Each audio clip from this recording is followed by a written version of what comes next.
Salut à tous, bienvenue sur les Sentiers du Réel. Aujourd'hui, je reviens avec Hassan Bodi, la suite de l'émission de la semaine passée sur les arbres géants. Hassan Bodi, en résumé, est un scientifique, un autodidacte, un chercheur de vérité. Il a beaucoup de choses à nous dire encore aujourd'hui et dans d'autres émissions, rassurez-vous, il y en aura d'autres parce que visiblement, voilà, Hassan aime beaucoup les Sentiers du Réel. Donc, on va en refaire quelques-unes. Il y aura, alors, vous avez été, alors, je voulais surtout vous remercier, surtout pour vos commentaires et élogieux en dessous de la première vidéo, hein, donc dans les commentaires. Vous avez aussi beaucoup liké la vidéo, donc ça, je vous en remercie aussi également. Et il y a eu quelques questions, on va y répondre justement aujourd'hui dans cette émission. Et donc, je vous invite à faire de même pour cette vidéo-ci. Si vous avez des questions, on essayera d'y répondre donc dans l'émission prochaine. Voilà, donc Hassan, aujourd'hui, donc tu vas en remettre une couche, est ce que tu m'avais dit hors antenne. C'est le cas de le dire, hein, puisque on sait très bien que quand on coupe un arbre, eh bien, il suffit de voir combien de couches il a pour savoir quel âge il a. Alors naturellement, ici, avec les arbres géants, c'est sans doute un petit peu plus compliqué. C'est pas le but, de dire combien ces grands rochers, hein, ce qu'on appelle des montagnes, des collines, ces arbres en fait qui ont été cristallisés. L'âge, finalement, peu importe, c'est très vieux. Tu vas peut-être nous en parler aussi. Enfin voilà, en tout cas, tu as beaucoup de choses à nous dire comme d'habitude, Hassan, et je te laisse la parole. Bonjour Hassan, comment vas-tu aujourd'hui? Bonjour à tous les auditeurs et merci à tout le monde parce que ça m'a fait très chaud au cœur de lire le commentaire et surtout comment le sujet a été accepté par tout le monde. Je sais que ça peut comment dire explanter plus d'un, c'est-à-dire voilà, mais il faut se rendre à l'évidence que nous vivons dans une réalité qui dépasserait voire même la fiction. Il suffit d'ouvrir les yeux, les oreilles, s'écouter entre nous, se poser des questions, mais surtout raisonner. Parce qu'il en y va de la conscience entre nous tous, le respect de chacun, au-delà des religions, au-delà des convictions peut-être parfois erronées. Et vraiment, je vous demande d'être indulgent par rapport à moi, parce que parfois je m'éparpille un peu. Je vais essayer d'expliquer plusieurs choses en même temps. Alors je sais que ça embête certaines personnes, mais dans le futur, j'espère qu'il y en aura d'autres qui reprendront le sujet mieux que moi, qui pourront peut-être mieux l'expliquer. Mais moi, ce qui m'intéresse, c'est ce côté découverte par rapport à des incohérences et surtout quand j'avais compris que l'hydrogène pouvait traverser la matière, pouvait la faire muter, voire même la cristalliser. Et là, j'ai associé tous ces domaines physiques, construits au départ sur des théories qui n'ont jamais été vérifiées, ni même prouvées. Donc, je préfère plutôt une conscience collective vers une intelligence supérieure qui dépasse l'entendement et l'imagination, c'est-à-dire que toute la matière serait vraiment encodée, où chaque atome d'apparence identique, où chaque molécule d'apparence identique aussi serait encodée d'une manière unique dans toute une intégralité de perfection, où chacun aurait sa place. Maintenant, qui est le mal, qui est le bien, c'est à chacun de raisonner et d'essayer d'apporter un équilibre, mais surtout de partager et de continuer à prospérer, car nous faisons partie d'une création. Nous avons nos enfants, qui sont nos propres fruits, et nous transportons au travers des générations précédentes, nos pères, nos arrière-grands-parents, ce qui sera notre futur. Maintenant, c'est à nous à essayer de nous poser des bonnes questions, sans essayer d'aller éloigner les autres vers des croyances qui dépassent l'entendement, où toutes les lois du hasard prennent place. Là, c'est pas possible, parce que là, c'est quand même c'est assez grandiose, parce que on ne sait pas exactement ce que nous allons découvrir. Mais il suffit de prendre connaissance en essayant de vérifier ce que nous avons acquis jusqu'à aujourd'hui, au travers de la physique, au travers de la chimie, au travers de la thermodynamique, au travers des énergies et surtout ce que nous voyons autour de nous. Comment la vie est-elle possible? C'est pas possible. On ne peut pas jeter quelque chose et le laisser infiniment dans un temps et ça ne s'assemblera jamais. C'est impossible. Donc, que ce soit dans le règne animal, que ce soit dans le règne végétal, et tout ce qui nous, avec tout ce qui nous entoure, eh bien, il y a de quoi se poser des questions et nous sommes interpellés. Et pour nos enfants, nos fruits, nous avons grand intérêt à collaborer tous ensemble et laisser les préjugés, stopper toutes ces hérésies, que ce soit les guerres, que ce soit ces incohérences qui ne font que nous détruire. Mais finalement, peut-être que nous sommes prédéfinis, prédestinés à autre chose dont nous ne pouvons même pas imaginer ni même soupçonner le but final. Voilà. C'est ça, exactement. Alors c'est vrai que de toute façon, c'est vrai qu'il y avait un commentaire qui allait un petit peu dans ce sens-là. Hassan part dans tous les sens, mais c'est parce que c'est ça la passion. Hein. Quand quelqu'un est passionné, en fait, il ne peut pas se contenter de dire d'aller vers un seul courant. C'est un petit peu comme avec Marc Gray. Hein. Voilà, il est passionné par toutes ses recherches et il va un petit peu dans tous les sens. C'est vrai que ça peut parfois paraître un petit peu comme ça, disons. Pas facile à écouter, hein, pas évident à appréhender, mais c'est parce que justement c'est un sujet tellement vaste qu'on ne peut pas de toute façon en parler pendant 1 heure, c'est impossible. Donc pour ça, Hassan se propose de faire quelques émissions avec nous sur les sentiers du réel, et ça je te remercie encore Hassan, merci beaucoup, parce que c'est l'information qui pour toi est importante, hein, bien avant tout le reste. Donc voilà, on va de toute façon faire ça calmement mais sûrement. Et puis on va permettre aux personnes qui découvrent ce sujet, et d'ailleurs en ce sens je remercie aux personnes qui ont également accueilli ce sujet pour la toute première fois, parce que j'ai vu qu'il y avait effectivement dans les commentaires des personnes qui ne connaissaient pas du tout Hassan ni le sujet. Donc très très bien, merci pour votre ouverture, c'est comme ça que ça commence. Donc voilà. Alors Alexis, parmi tes auditeurs, il y a des personnes qui me connaissent bien, d'autres même qui participent à notre programme de recherche, ce qui est quand même assez énorme. Je découvre tous les jours de nouvelles personnes. Il y a de nouvelles personnes qui m'écrivent et qui m'interpellent parce que dans nos domaines qui sont très très variés, puisque tout est lié.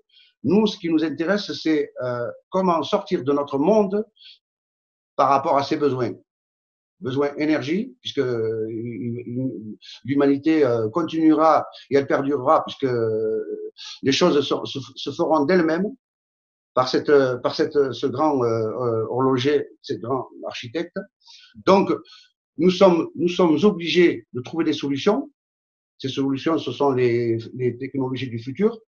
Bien sûr, en éliminant l'intelligence artificielle, puisque pour moi, nous n'inventons rien que ce qui est fait, que ce qui est encodé en nous-mêmes. C'est-à-dire qu'à un moment donné, dans notre vie, on sera amené à découvrir ce qui nous est transmis, mais nous n'en savons rien du tout, parce que nous sommes partis sur des possibilités autres que celles que l'on découvre. On nous a dit, oui, nous sommes issus d'un Big Bang, c'est-à-dire que notre monde, la Terre, c'est une explosion chaotique et les éléments se sont rassemblés. Non, il va falloir voir les choses peut-être avec une ouverture d'esprit tout autre.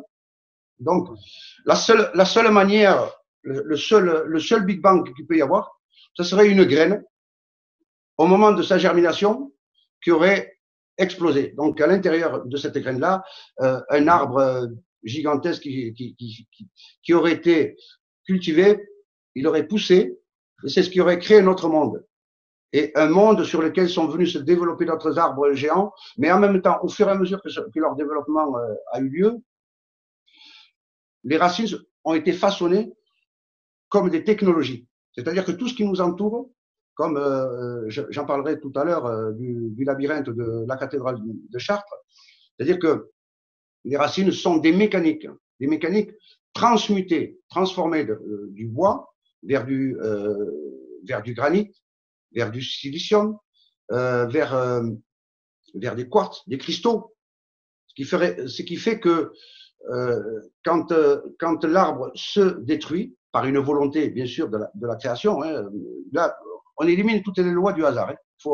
Il faut essayer de construire quelque chose qui se construit lui-même en utilisant plusieurs technologies qui parfois sont invisibles, comme un gaz qui est gazeux, qui est invisible, mais on va le voir apparaître au moment de sa liquéfaction. C'est-à-dire qu'on va avoir de l'oxygène qui va devenir liquide. Au départ, l'oxygène, il est invisible, comme l'hydrogène, comme tous les autres gaz.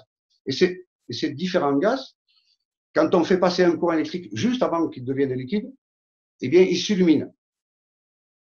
Le fréon, un parfait exemple, ce qui fait que nous sommes entourés de matière. Et le vide ne pourrait pas exister. C'est impossible. C'est-à-dire que là, on envoie au travers de gaz de l'information. Et cette information, étant donné, si je prends l'exemple de l'hydrogène qui pourrait traverser toutes les matières, eh bien, comme tout est composé d'hydrogène à la base de tous les atomes, eh bien, l'information, elle est instantanée partout à la fois. Seul le vrai récepteur, c'est-à-dire le point de chute prévu, prédestiné, aura l'information pour se développer lui-même, c'est-à-dire l'intelligence. Alors cette intelligence, que ce soit dans le règne animal, comme les abeilles, comme les fourmis, comme là on se pose la question, les végétaux également, c'est-à-dire qu'ils reçoivent l'information, ils sont connectés à quelque chose dont nous-mêmes nous ne soupçonnons pas la grandeur, c'est-à-dire que eux, produisant des fruits ou des feuilles dont nous allons nous nourrir, eh bien, eux encodent à l'individu, à l'être unique, des précisions, enfin, c'est de la perfection, ce qui fait que nous serions construits comme des ordinateurs, comme des machines, mais parfaites, innocents, nous nous en rendons pas compte, mais cette perfection fait que nous soyons reliés à cette conscience. C'est pour ça que je disais que les végétaux, comme les animaux, qui eux perçoivent les choses que nous ne percevons pas, donc eux, ils ont un ordinateur central ailleurs que nous ne voyons pas, qui fait partie du tout. Et à ce moment-là, ils reçoivent l'information comme nous-mêmes, mais nous ferions partie d'un processus, puisque nous avons des doigts, des mains, nous sommes capables de marcher, de voir, de penser, de réfléchir, de parler.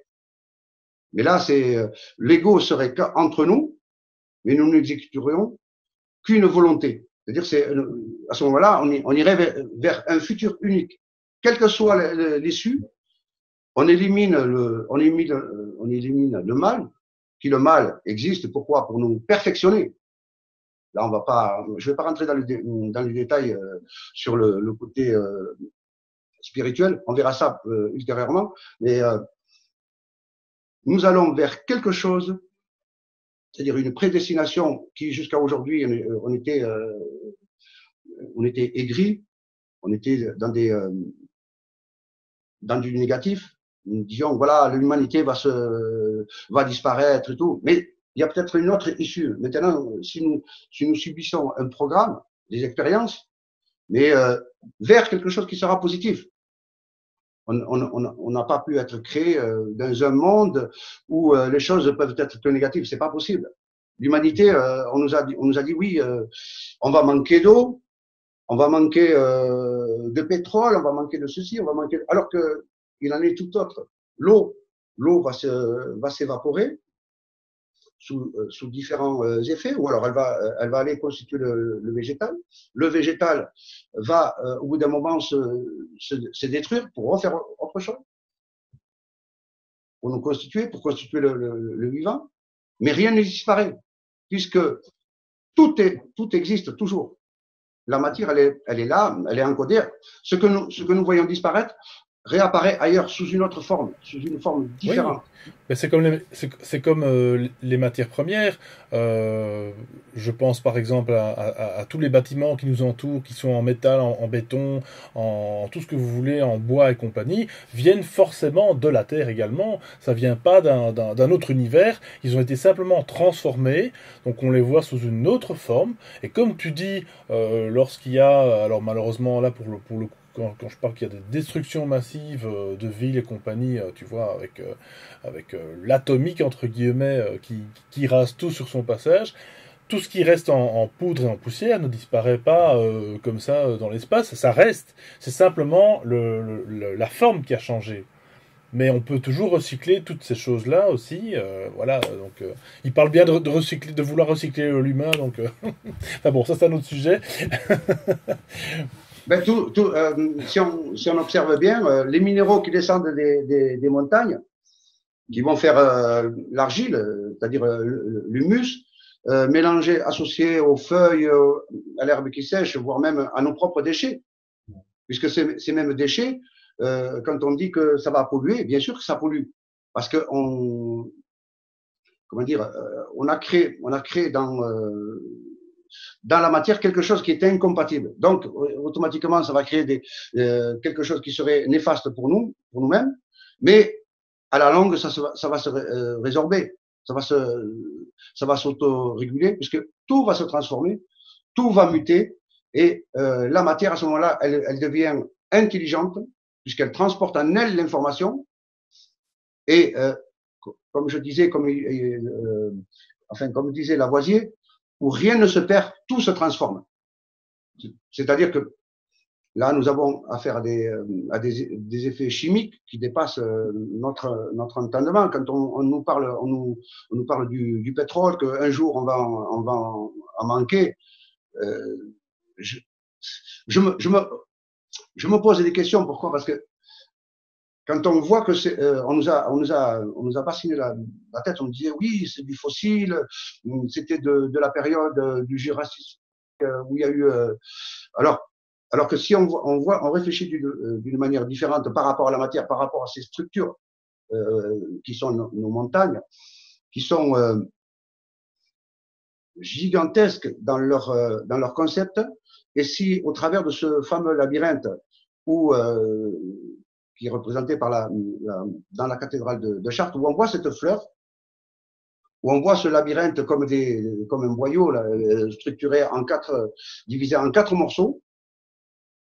Et ce labyrinthe, s'il y en avait plusieurs, si l'un transportait de la lave, un autre transporterait de l'eau, un autre transporterait de l'eau salée, des acides, du soufre, du mercure et toutes sortes de produits qui viendraient alimenter notre monde. À l'intérieur, le pétrole qui surgit à la surface de notre monde est à profusion parce que notre monde serait connecté à d'autres mondes qui seraient tout autour de notre monde. Ce qui fait que cette mécanique, ce labyrinthe qui représente une bobine Nikola Tesla, chose qui a été découverte soi-disant au XVIIIe siècle, alors que le labyrinthe de la cathédrale de Chartres a été construit en 1100. C'est incohérent. Comment se fait-il? Soit on nous a menti sur nos propres origines, sur les origines de la création de notre monde, parce qu'on a dit la Terre, mais la Terre, notre monde ne représenterait à ce moment-là pas que la Terre. Il serait une infime partie de quelque chose qui serait beaucoup plus grand, quelque chose qui serait intelligemment et savamment ordonné. Là, ça dépasse l'entendement parce que si ce monde-là, si ce labyrinthe au fond de l'Antarctique libérerait de la lave, tout au fond de la lave, le chaud et le froid, puisque dans ces latitudes-là, il ne peut pas neiger, il ne peut pas pleuvoir. Si ce n'est la libération des gaz et la libération de la vapeur d'eau qui produirait ces immenses épaisseurs. Alors là, je ne peux pas vous dire la taille de ces montagnes de glace, Elle pourrait faire même des centaines de kilomètres de hauteur. Je ne peux pas vous le dire. Je ne sais pas pourquoi c'est la séparation de notre monde par rapport à d'autres.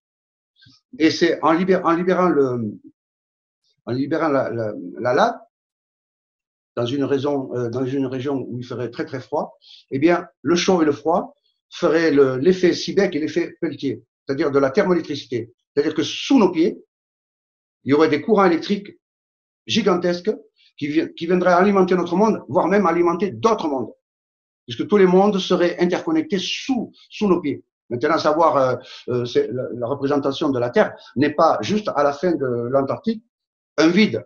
Là, il n'y a pas de vide, là. C'est quelque chose qui est fermé, quelque chose qui fonctionne comme un corps humain, comme des cellules. Et nous en ferions partie. Nous serions peut-être soit des atomes à notre niveau, et un atome qui réfléchit à lui-même dans sa propre structure, il ne saurait pas comment fonctionnerait le foie ni le cerveau. Si ce n'est qu'il sert à un but bien précis pour générer de l'énergie, pour générer de l'intelligence. Parce que là, c'est quelque chose qui nous dépasse et qui nous mène vraiment vers de la science-fiction. Alors que la science-fiction qu'on nous a fait croire n'est pas la réalité. Parce que nous sommes bien réels, nous sommes capables de nous toucher, nous sommes capables de nous aimer. Nous aimons nos enfants, nous aimons nos parents, nous aimons nos amis. Et là, nous sommes en train de nous redécouvrir. Nous sommes en train de planifier, c'est-à-dire faire un monde qui fonctionnerait de la même façon. C'est-à-dire, on verrait la réalité, toutes ces théories qui n'ont pas été vérifiées, qui n'ont été que mis là dans nos écoles, dans nos technologies, et à ce moment-là, nous sommes fermés, encloisonnés, comme des moutons. Et je n'en veux pas ni aux moutons, ni à personne parmi vous, je ne me permettrai pas d'insulter quelqu'un, mais au moins essayer de réfléchir à cela. Alors, devant toutes ces incohérences qui ont été pondues sur un Big Bang, qui amènent tout le monde vers des hasards, vers des possibilités invérifiables, qui vont nous écarter de quelque chose d'humain, quelque chose de tellement grand, tellement gigantesque. Comment ont-ils fait pour créer des ordinateurs? Quel fut leur support? Quel fut, si ce n'est de copier sur ce que nous sommes nous-mêmes, si ce n'est de plagier la nature, si ce n'est de plagier les arbres, qui communiquent entre eux avec une intelligence, avec une perfection. Ce n'est pas qu'ils n'aient peut-être pas de sentiments, c'est pas ça, mais ils répondent à d'autres lois que nous-mêmes, nous ne pouvons même pas comprendre. Voilà. Et c'est la même chose pour le règne animal, que ce soit les animaux, que ce soit les chats, les chiens, les animaux qui d'un seul coup, ils vont développer des instincts empathiques où vous avez comment dire, l'animal qui normalement doit être bouffé par un autre, et d'un seul coup, le comportement change totalement. Voilà, alors là, on prend une leçon, mais alors... C'est ça, exactement. C'est exactement ce qu'on voit en vidéo sur Facebook ou autre, hein, ou en photo aussi, ou des animaux qui sont normalement, comme tu dis, en conflit, incompatibles, en conflit. Tout d'un coup, tout le monde se rappelle de cette vidéo, enfin tout le monde en tout cas, une bonne partie des gens ont peut-être déjà vu cette fameuse vidéo où tu vois un éléphant foncer sur des crocodiles en train de bouffer un faon, si je ne m'abuse, ou quelque chose comme ça, et donc, sauter carrément dessus. Alors je sais pas si c'est un éléphant ou si c'est un rhinocéros, je sais plus trop. Je crois que c'est plutôt un rhinocéros ou un hippopotame, enfin je ne sais plus. Bref. Vous irez voir la vidéo, je la mettrai en lien également. Et prend dans sa bouche ou dans sa gueule, un des deux, le faon, l'écarte et le ramène un petit peu plus au-dessus pour le sauver, entre guillemets.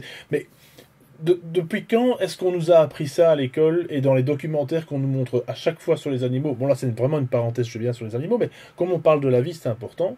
À chaque fois, on nous montre la guerre, on nous montre oui, forcément, ces animaux ont besoin de manger. Eux, ils mangent, eux, ils chassent pour manger. On fait pas comme l'humain, on tue pas des millions de bêtes pour en faire après des choses qu'on doit jeter parce qu'il y a du surplus et qu'on ne donne pas aux pays pauvres, etc. Enfin bref, ça c'est encore un autre débat. Mais tant qu'à faire, et on nous montre, on nous bassine dans ces documentaires chaque fois finalement ce conflit entre le faible et le plus fort. Ça c'est aussi de la programmation. Or, ce n'est pas que ça. Les animaux peuvent s'entraider, contrairement à l'humain qui, lui, voilà. Alors, je dis pas qu'ils peuvent pas s'entraider, hein, les humains. Heureusement qu'il y a des gens qui s'entraident, bon sang, ça j'ai pas dit, mais il y a aussi quand même beaucoup d'abrutis qui n'ont pas compris qu'on était tous sur la même planète, quoi. On est tous sur le même bateau, en fait, hein, ça. Donc, Ah non, non, nous vivons comme une expérience qui nous donne une leçon de morale sur nos erreurs, sur nos fausses croyances. C'est comme si un animal, un être humain, au moment de quitter son corps, c'est comme si on éteignait un bouton. On éteint ce bouton-là, et d'un seul coup, il n'y a plus de souffrance. Et l'animal, c'est pareil. Mais d'un seul coup, l'animal, bon, il y en a qui vont se bouffer entre eux, mais d'un seul coup, le comportement change totalement. Et on voit ce comportement surtout par le prédateur qui va prendre un animal, mais un bébé. C'est comme s'il y avait un comportement très bizarre, comme si d'un seul coup, il recevait un ordre qui était à l'encontre de ses lois. Et nous allons le voir chez l'être humain. On va comparer l'être humain et la maman qui donne naissance. Un enfant, nous avons la possibilité d'apprendre entre nous, de mère à enfant, c'est-à-dire des anciennes générations. On apprend. On dit qu'on a qui est. Et notre comportement est tout à fait normal puisque nous l'avons rendu banal. Mais par contre, un animal, quand il va mettre bas, son comportement change totalement. Et là, on se dit, mais qu'est-ce qui se passe si ce n'est d'être connecté à quelque chose qui nous dépasse ailleurs et qu'on ne voit pas. C'est-à-dire que l'information, elle va passer dans l'air, elle va passer dans l'atmosphère, c'est de l'énergie. Et pour faire avancer cette énergie dans l'air, dans l'eau, il faut qu'il y ait une impulsion quelque part, il faut qu'il y ait une source. C'est pour ça que je parle de notre monde sous nos pieds. Il y a aussi notre monde dans l'atmosphère et au-delà de notre atmosphère. Donc il y a quelque chose comme dans les étoiles qui seraient des data centers ou des tubes cathodiques qui enregistreraient l'information de tout le vivant et l'information de l'inerte de tous les atomes à partir du moment où le vivant a été créé. Donc les faits et gestes vont s'inscrire dans ces étoiles. Parce que ces étoiles-là, que nous avons pris pour des planètes, à preuve du contraire, ça n'a pas été prouvé. Personne ne peut y aller. Non. Et à ce moment-là, si nous avons l'hydrogène qui est capable de traverser toutes les matières, des océans au-dessus de nos têtes de gaz liquide, dans lequel baignent certains désastres qui seraient des mécaniques, eh bien, l'hydrogène va traverser. L'hydrogène transporterait notre information pour aller la fixer dans ces étoiles-là. Et là, on tombe devant quelque chose qui dépasse l'entendement, relié aux végétaux, aux arbres, puisque nous allons retrouver la matière première qui a été une mutation à l'infini, c'est-à-dire où rien ne se perd. Mais il faut l'intelligence et il faut l'énergie pour la transmuter. C'est comme les cristaux, les pierres précieuses, c'est quelque chose de merveilleux. Ça peut très bien être comme de l'ambre, comme du sang séché, comme de la sève cristallisée, mais sous des effets, avec des connaissances, avec des sciences, de l'alchimie. D'ailleurs, les alchimistes dans les écrits, ils cherchent la pierre philosophale. Et la pierre philosophale, ce serait soit du cinabré, soit du mercure gris, mais il y a aussi le mercure rouge. Et là, avec des courants électriques, avec des intentions, avec une perfection, avec des technologies, vous imaginez pas un peu ce que nous allons découvrir avec le temps. Alors, bien sûr que tout ceci, tout ce qui compose notre monde, ce dont on se nourrit, qui va nous composer, qui va faire que nous puissions exister, et à l'intérieur une infinie partie de ce que chacun de nous, mais l'ensemble ferait un corps. Et surtout sur le vivant, de ce qui est du passé vers le futur. Et là, nous serions dans un cycle où nous découvrons des merveilles et où toutes les lois du Big Bang, c'est-à-dire du hasard, s'éliminent. Voilà. Alors, après, je vais vous parler de cette région que nous appelons l'Arctique, où nous retrouvons, où on a retrouvé d'anciennes cartes avant l'invention de l'hélocentrisme, où on voit ces structures, ces continents, 4 continents. D'ailleurs, on le retrouve dans la bobine dans le labyrinthe de la cathédrale de Chartres, où il y a les quatre continents avec cette fameuse fleur. Eh bien, on retrouve ces 4 continents qui sont traversés par des rivières qui sont immenses, qui feraient plus de 100 km de large, où l'eau va vers le centre. Et non pas venir de là-bas, elle va vers le centre. C'est comme s'il y avait une circulation, comme s'il rentrait dans les structures de notre monde pour créer un cycle. Et alors ces quatre rivières, si on regarde le tronc d'un arbre, quand on coupe l'arbre, eh bien on voit le centre. Et le centre, le cœur de ces 4 continents serait représenté par le mont Méru. Et là, on revient toujours à l'arbre. On revient à cet arbre, à ce végétal qui serait gigantesque, dont les structures actuelles seraient d'énormes cristaux, ou alors un énorme cristal. Et on nous parle souvent du pôle Nord, et qu'il y a le pôle Nord qui change, il y a le pôle magnétique et le pôle Nord. Mais personne n'y a jamais été. On nous parle soi-disant d'un continent rempli de glace. Comment se fait-il que dans certains écrits de ces cartes, on nous parle d'eau douce et on parle d'eau qui ne gèle jamais. Donc il y a quelque chose à l'intérieur qu'on nous cache.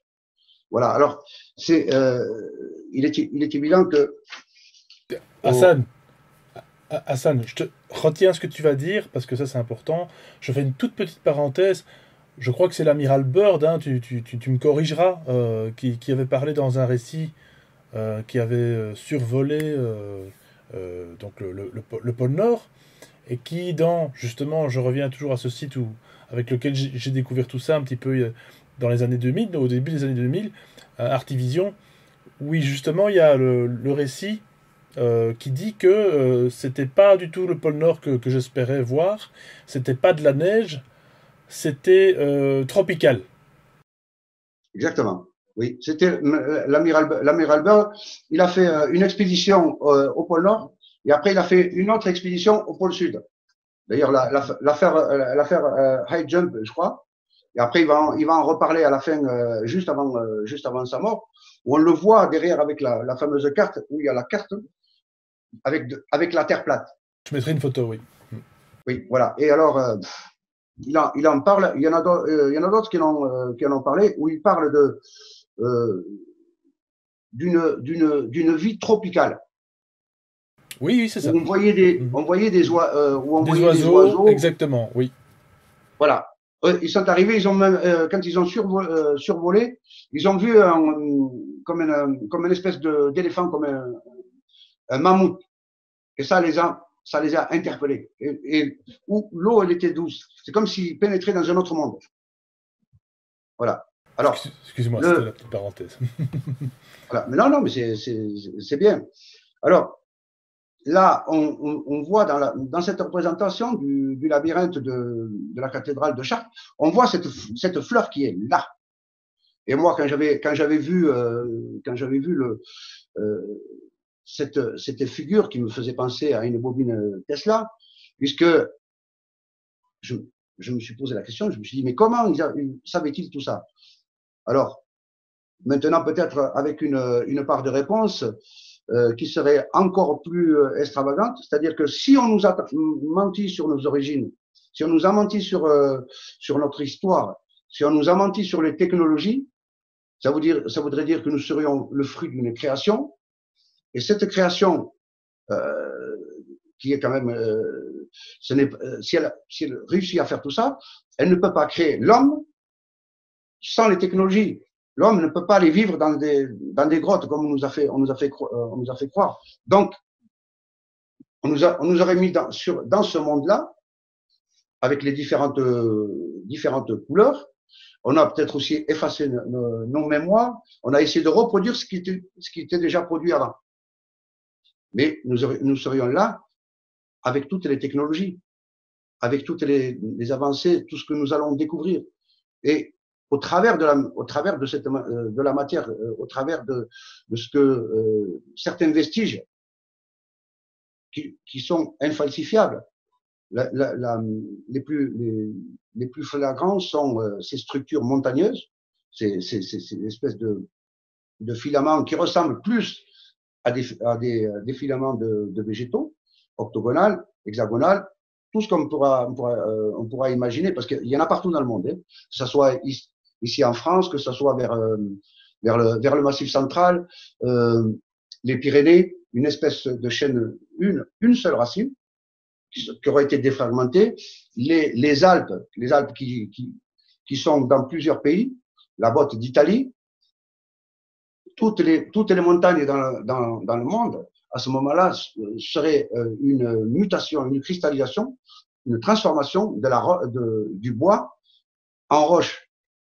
Donc la matière venant de l'eau, à partir de l'infiniment petit, sur une structure végétale intelligente, eh bien, elle va la muter continuellement. Et là, nous allons arriver au règne animal pour venir à nous, l'être humain. Maintenant, le reste avant nous ne sommes sûrs de rien du tout. Il va falloir tout vérifier. Pourquoi? Parce qu'il en y va de notre savoir, de notre connaissance, au travers des technologies. C'est une chose très très importante, parce que quand on voit la maladie sur notre monde, la maladie qui est le manque soi-disant d'énergie, mais est-ce que nous avons vérifié toutes les théories? Est-ce qu'il n'y a pas d'autres possibilités qui peuvent créer cette libération, si ce n'est que de comprendre ce que nous sommes nous-mêmes et toutes les possibilités que nous pouvons avoir? C'est-à-dire que certains chercheurs de vérité dans d'autres domaines se posent les mêmes questions. Et là, on va se rejoindre. Et tout le monde participe. Et là, ça vient pas d'en haut, des soi-disant des grands scientifiques qui sont reconnus mondialement. Là, ça vient de personnes qui viennent des basses souches, des basses couches. C'est-à-dire de la matière. Ce sont comme vous et moi, nous travaillons avec nos mains, nous pensons, nous raisonnons, nous sommes capables d'analyser, puisque ce sont nous qui fournissons le travail de nos mains, qui vont aller enrichir je ne sais quel déchu dans un monde de pervers. C'est quand même assez catastrophique. Il suffit tout simplement de se pencher sur la question, ou sur les questions, et vous allez voir que dans plusieurs domaines, on va converger vers ce centre, vers ce monde qui est, en fin de compte, c'est une conscience collective, où la matière, le végétal, tout ce qui va nous constituer, ainsi que le règne animal, font que nous existons, et nous existerons toujours, tout le temps. Parce que nous allons vers une prédestination, même si nous avons fait le mal, même si nous avons fait le bien, subsistera toujours le bien. C'est-à-dire, l'humanité, nous ne ferons qu'exécuter ce qui nous dépasse. Voilà. J'espère que ça répond à quelques questions, mais on aura l'occasion de revenir là-dessus. J'avais noté les sujets, mais parfois je m'écarte. T'inquiète pas, Hassan, c'est passionnant. T'inquiète pas. Non, mais il y a tellement à dire, parce qu'il y a il y a le côté énergie, parce qu'on découvre des personnes merveilleuses au travers de ce que nous sommes en train de partager. Et là, on tombe sur des hommes et des femmes, beaucoup de femmes, qui sont, elles, la vraie matrice. Moi, j'appelle la femme à l'intérieur d'elle, c'est la vraie matrice. Puisque pour moi, ce que tout le monde pourrait appeler la matrice qui serait le mal, pour moi, c'est autre chose. C'est parce que le mal est en dessous du bien. Puisque le bien, pour moi, c'est celui qui a tout créé, qui a tout orchestré. Donc, pour moi, la femme, toutes les femmes sont nos mères. Elles portent en elles toutes les souffrances du monde, parce que c'est elles qui vont créer les hommes. Et parfois, les hommes les bafouent. C'est pour ça que ça me touche. Il y a des lois que nous ne comprenons pas. Donc, nous avons été formatés, endoctrinés vers du transhumanisme, et on bafoue la femme, on bafoue les enfants. Et au moment où on devrait produire de l'intelligence, vérifier, mais les hommes, ils vont faire la guerre. Et au travers de cette hérésie, ils vont délaisser leurs parents, leur mère et leur père dans des mouroirs. C'est là que je trouve que c'est incohérent. Et qu'une personne soit handicapée ou qu'elle soit malade, l'homme valide de son esprit et de son corps doit soutenir ces personnes-là. C'est-à-dire que si nous avons commis des erreurs, que nous avons été des ignorants, eh bien, on est capable de réparer ces erreurs. Exactement. Il y a moyen de casser l'ouroboros dans lequel on se trouve, dans cette espèce de spirale de l'enfer, comme j'appelle toujours. Il y a moyen de casser ces choses toutes faites, toutes construites par on sait qui, ou on ne sait pas qui plutôt. Voilà, ce sont des constructions de l'esprit, et je dis encore une fois, déconstruisons ça le mieux qu'on peut pour mieux reconstruire quelque chose de plus un avenir beaucoup plus constructif pour le coup, beaucoup plus dans la paix, dans l'amour. Bon, je sais que c'est des grandes paroles un petit peu comme ça, mais n'empêche, c'est la pure vérité, il y a que ça, quoi. Il n'y a pas besoin d'avoir fait sciences politiques ou alors il faut aller vers le simple, produire, aller planter des arbres, aller couper des arbres parce qu'on en a besoin, ce n'est pas un problème, mais il faut en planter, il faut planter des fruits, il faut subvenir aux besoins des autres, partager la connaissance, partager tout ce que nos yeux, tout ce que nos oreilles et tout ce que nous pouvons échanger, et partager le fruit de notre travail. C'est pas la peine d'aller d'aller retirer à une personne le fruit de son travail, le discriminer parce que notre monde a été falsifié. Donc personne n'est responsable.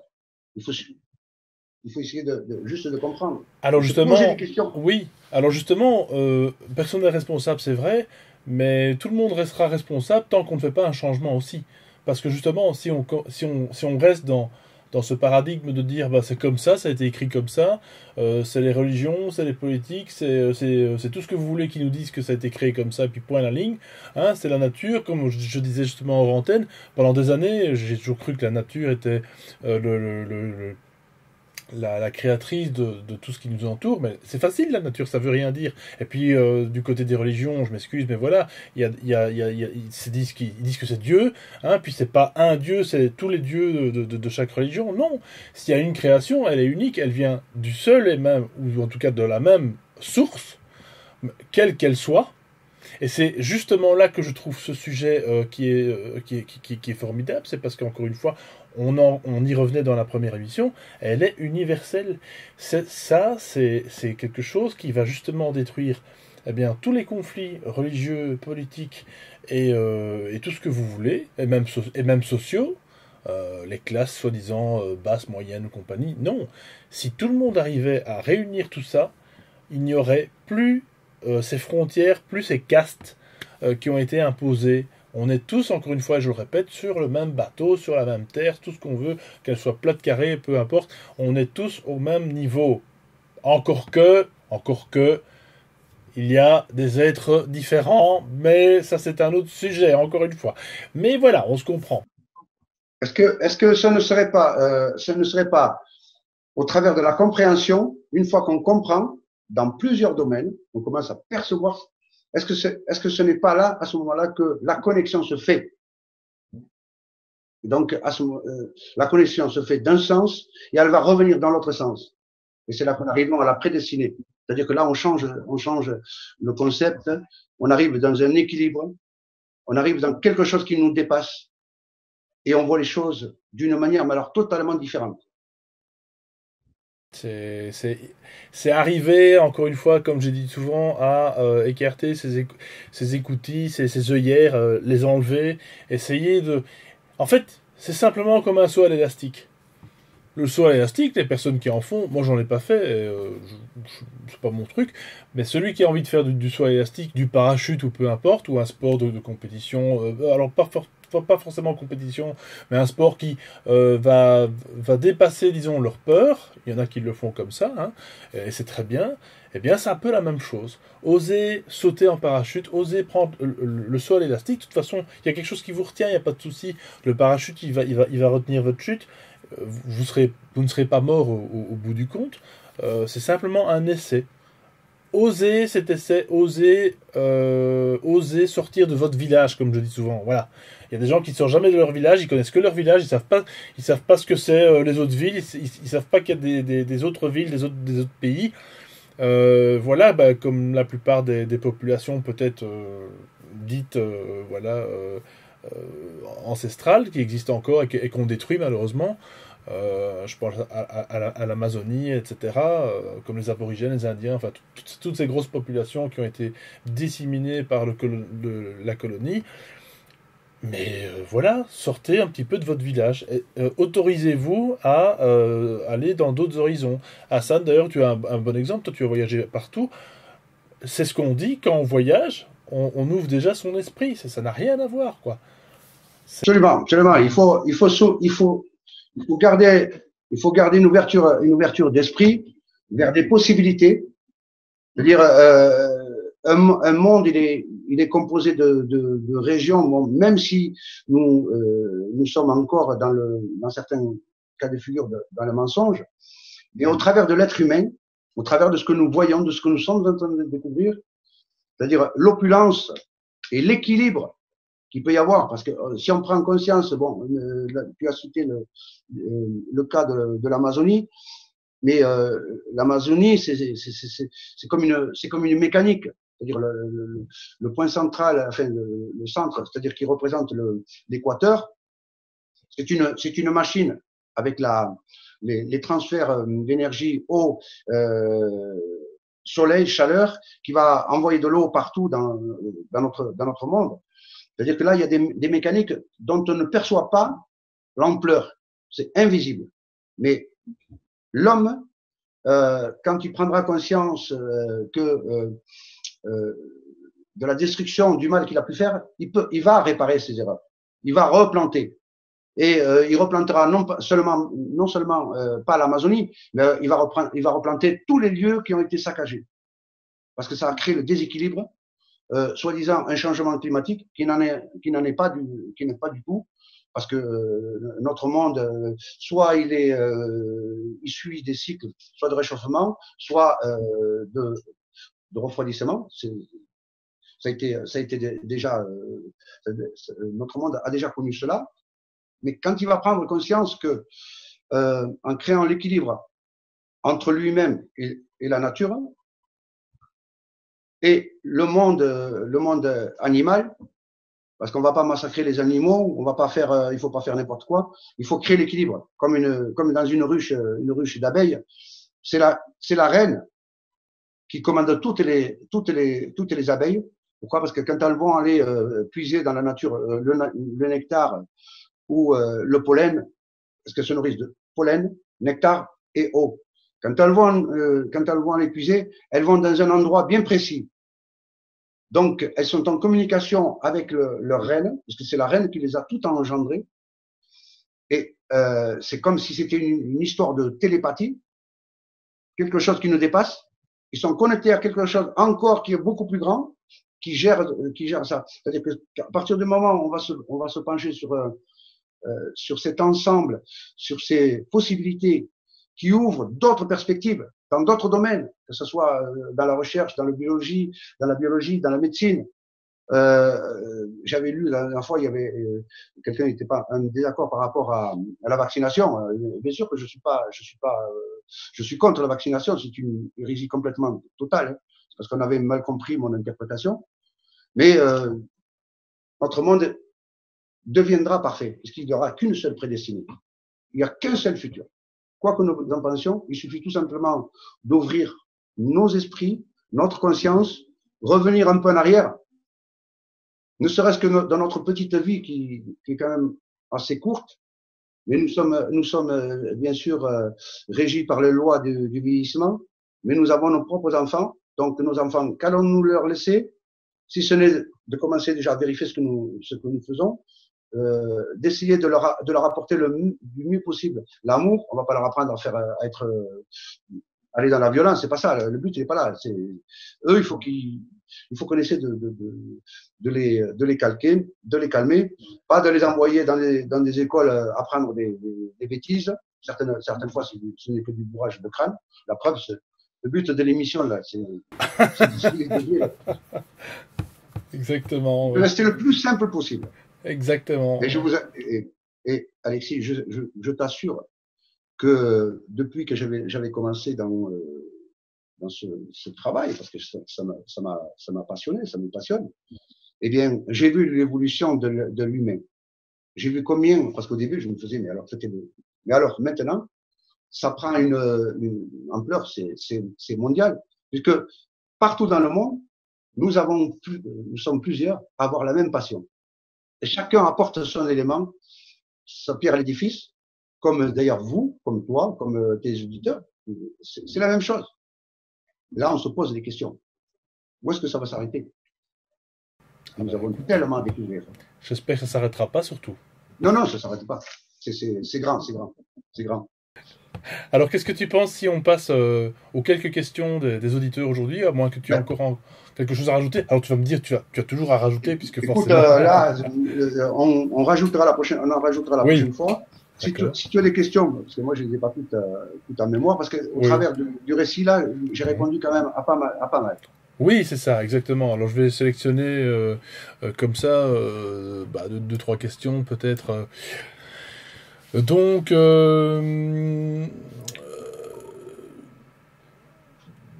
il y a Tiffany, effectivement, qui disait l'hypothèse des arbres géants est intéressante, mais quel est l'élément... Alors, Hassan va essayer d'y répondre. Hein, voilà, ça c'est un petit peu comme tu veux. Hein, Hassan, tu sais pas. Oui, non, mais vas-y.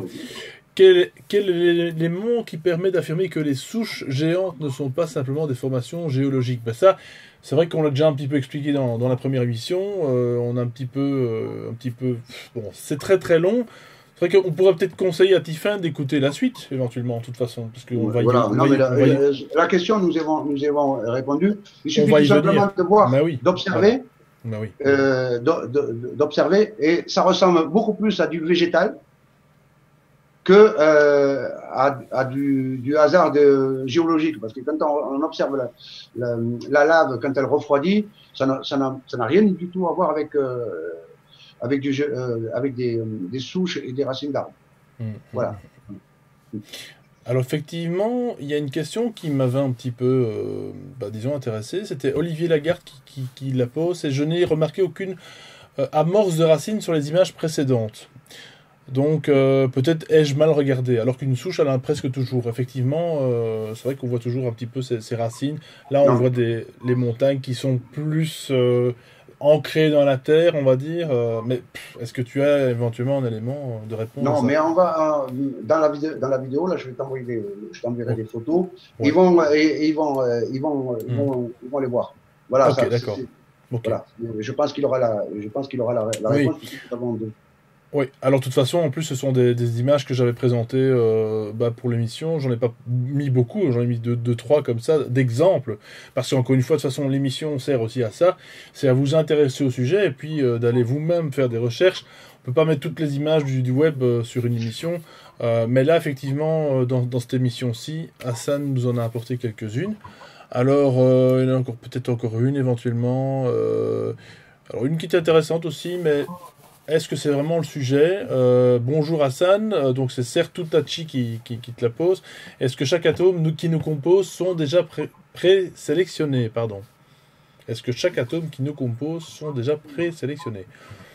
Bon, je vois pas trop le... Oui. Normalement, tout est c'est-à-dire que toute la matière qui est autour de nous, de nos propres dont on se nourrit, qui nous est prédestiné, qui va venir nous composer, c'est-à-dire qu'à l'intérieur de chaque atome, il y a de l'information et il y a un montage qui va nous constituer comme un immense, gigantesque ordinateur.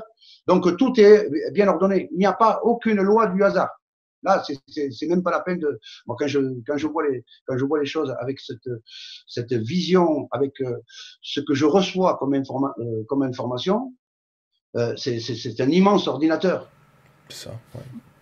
Je n'ai fait que éliminer comment dire, ce que je ne comprenais pas, je le mets de l'autre côté et j'essaie d'assimiler ce que je peux vérifier de mes yeux, comprendre au travers de l'autre, de la pensée, des faits et des gestes. Et avec le temps, en me souvenant de ce qui s'est passé, comment j'ai perçu les choses, eh bien j'ai la réponse et là je vois une perfection. Je vois que c'est terminé. Pourquoi? Parce que nous avons tout ce qu'il faut au travers de nous, au travers de la nature, si ce n'est la création. Donc, on va vers quelque chose qui va nous supplanter. Ça va nous mettre. C'est comme si nous retournions vers le paradis, vers quelque chose dont on nous a retiré pour juste ici nous perfectionner pour nous faire évoluer. Au-delà d'anges, au-delà des déchus, puisque nous sommes la dernière création, si on observe bien, c'est nous, c'est l'être humain. Mais bien avant nous, on ne peut pas donner des dates sur notre monde, parce que je parle de notre monde, c'est-à-dire que on va pas prendre du carbone 14, ça ne marche pas. Je ne peux pas donner une date, mais je sais que c'est très ancien et que ça a été une évolution, un continuel, où tout s'est transformé continuellement. C'est comme si on prenait un atome et on l'avait encodé vers l'infini. Donc il gardera toujours en lui cette mémoire. Et tout à l'heure, quand j'ai parlé de ces étoiles qui seraient des lumières où l'information va se fixer, eh bien, on peut le voir au travers des aurores boréales, par cette illumination de toutes les couleurs du vert au rose, au jaune, qui seraient ces atomes d'hydrogène qui s'illuminent. Pourquoi? Parce que le centre dégage une telle énergie qui va pousser, qui va amener cela vers le haut.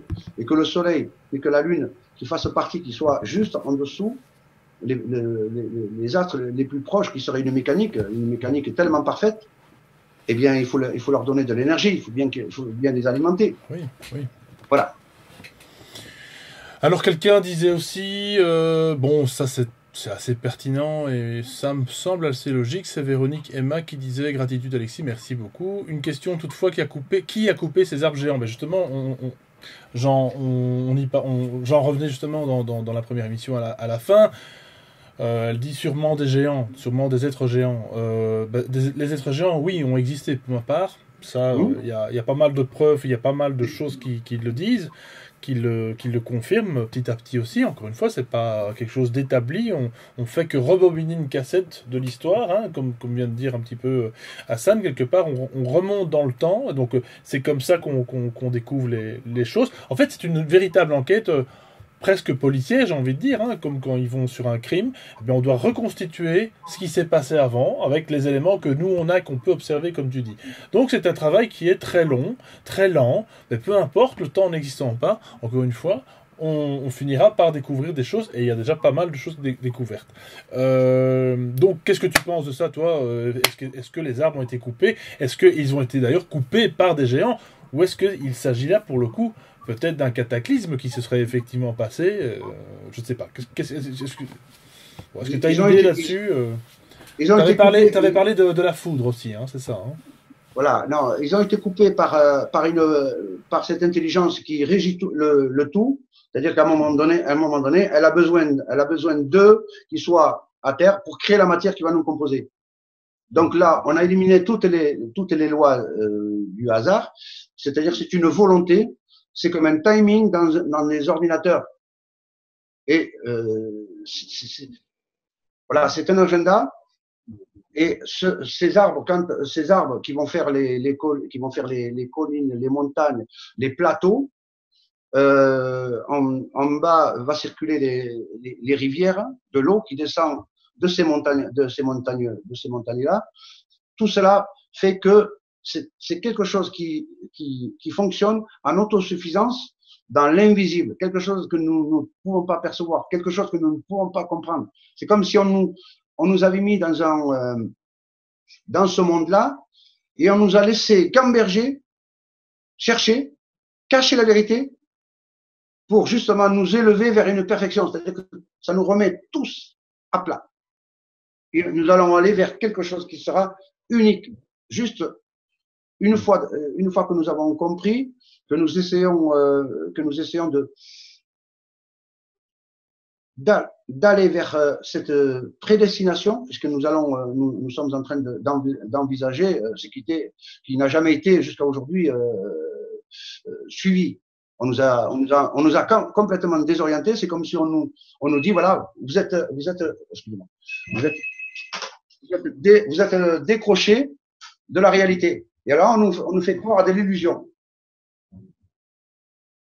C'est incroyable. Alors, il faut laisser le temps au temps, parce que le temps n'existe que pour nous, par rapport à notre corps. Bien sûr, voilà. Bien entendu.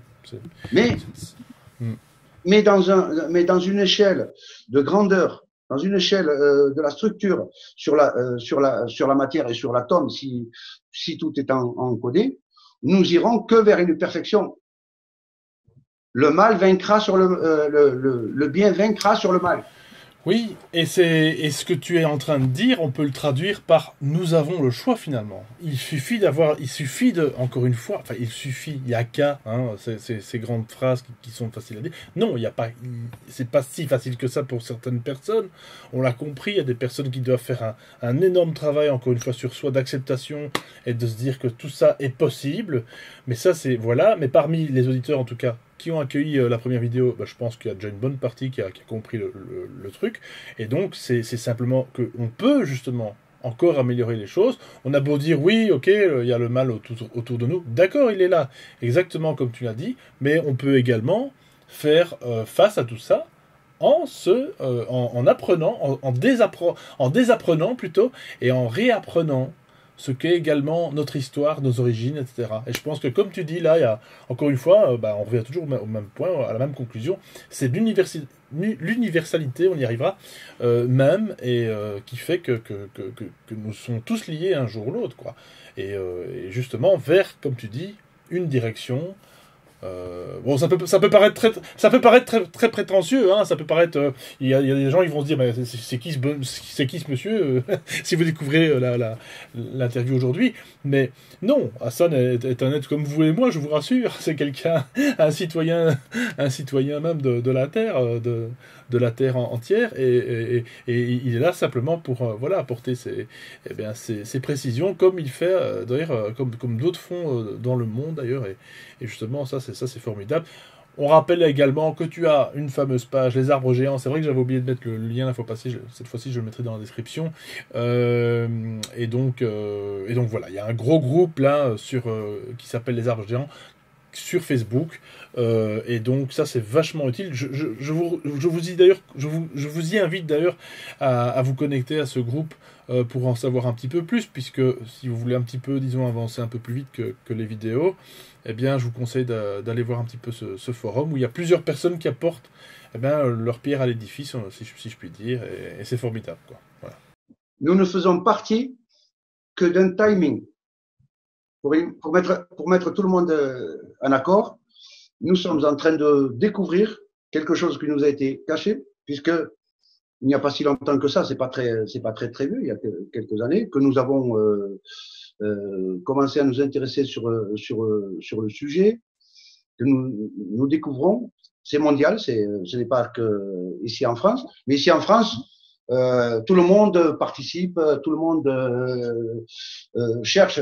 On n'est pas tous en train d'aller faire des manifestations mais nous soutenons toutes ces personnes qui se posent des questions parce que ça crée un déséquilibre sur la vie quotidienne de chacun.